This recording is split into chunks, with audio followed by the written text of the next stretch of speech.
Welcome back to Physics 142. We're talking about how we create magnetic fields, how we calculate the magnetic fields that are created by little bits of current. And we realized in the last video that the way that we can calculate the amount of magnetic field created by the amount some little piece of current, IDL, is through this relationship we call the Biot-Savart law. And so in this video, I would like to do an example of how we use the Biot-Savart law, of how we can do some calculations with the Biot-Savart law.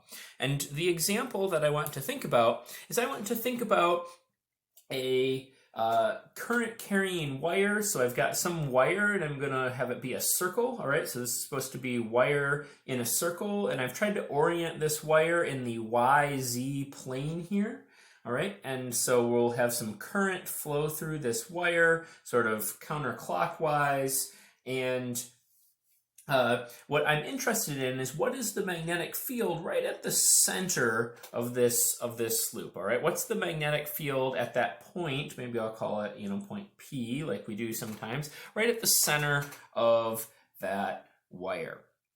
And just to get maybe a better sense of the drawing, right? Let's also draw sort of another view of this as if we were looking down the x-axis. So if we were looking sort of down from the x-axis, what we would be seeing here is we would have our wire in a circle, and that would be in the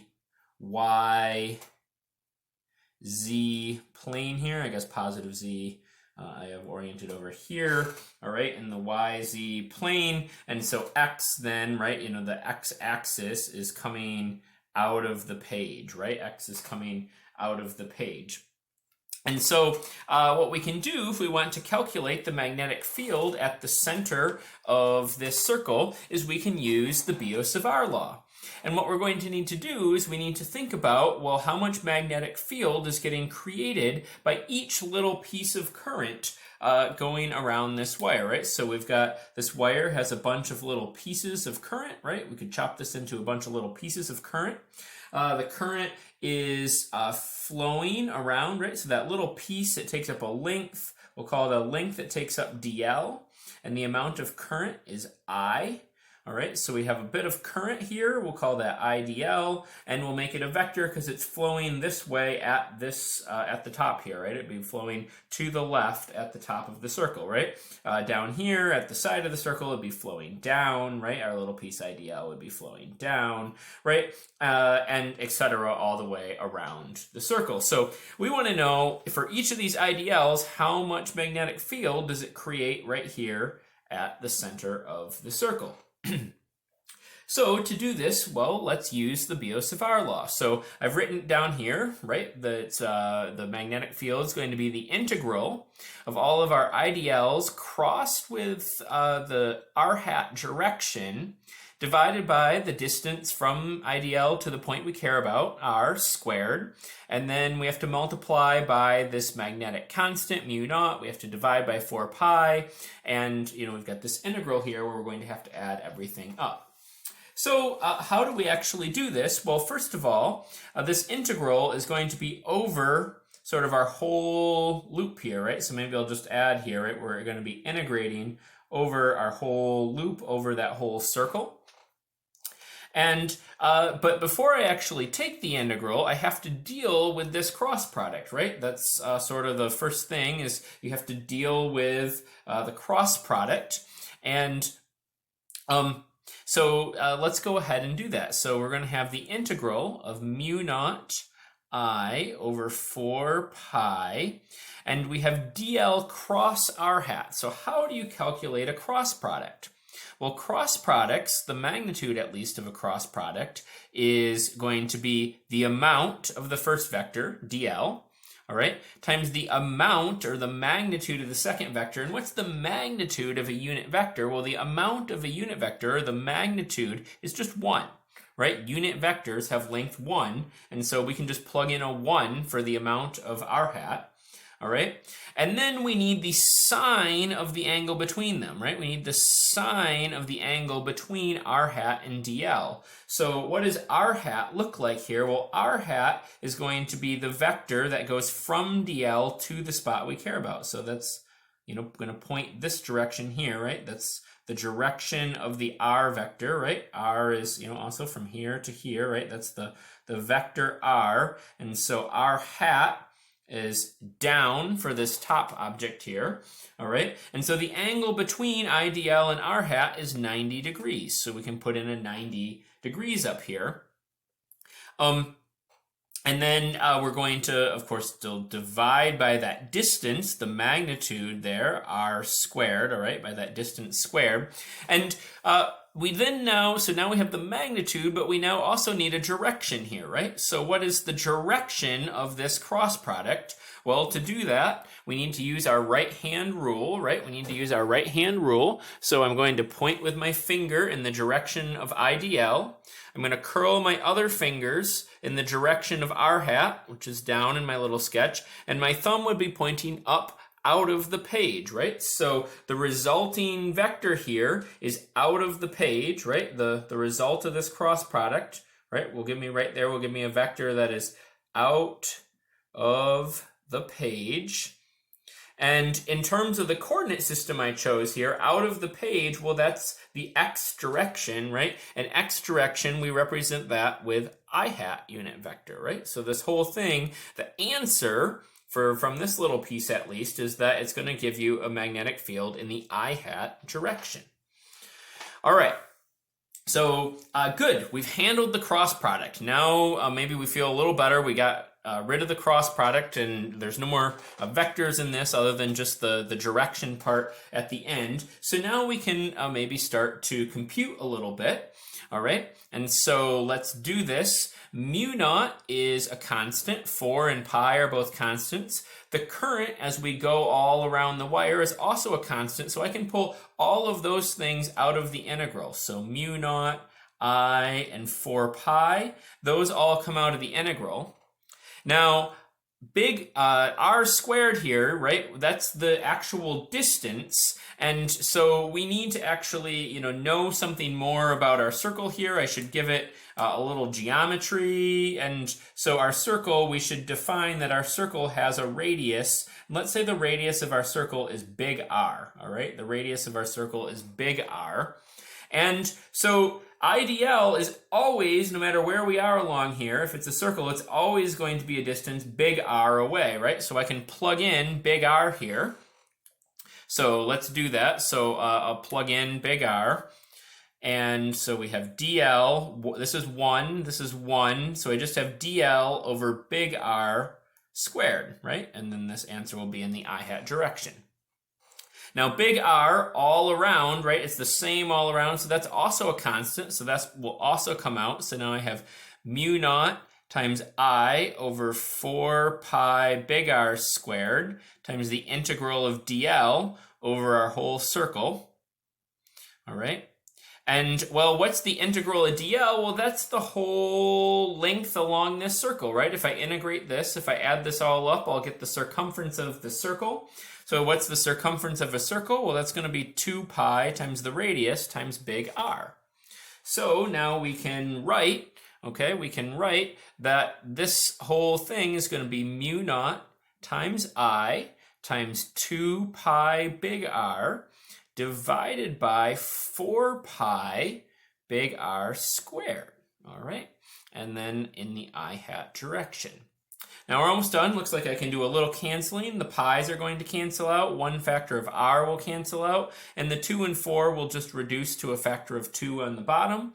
And so what I get then is a final answer is mu naught times I divided by 2R in the I hat direction. That will be the magnetic field at the center of this circle. So my resulting magnetic field then it'll be right here in the I hat direction, and it'll have magnitude mu naught I divided by 2R. So there we have it. We were able to use the Biot-Savart law to compute the magnetic field at a certain location. Now, I was thinking it might be useful to do a few other examples, and so I'll have other videos, but I have one other sort of shorter example that I wanted to fit into this video here, and this one I want to think of as a little challenge for you, all right? And the challenge that I want you to think about is if I, let's move this up to think about sort of the next example here, all right? So let's imagine if I have some coordinate system, all right? So here's my coordinate system, X and Y and Z here, all right? And let's imagine that I have just a little piece of current, all right, that's at the origin here. So maybe like a little piece of wire, all right, little piece of wire here. And I want it to be carrying, so let's have a little piece of wire.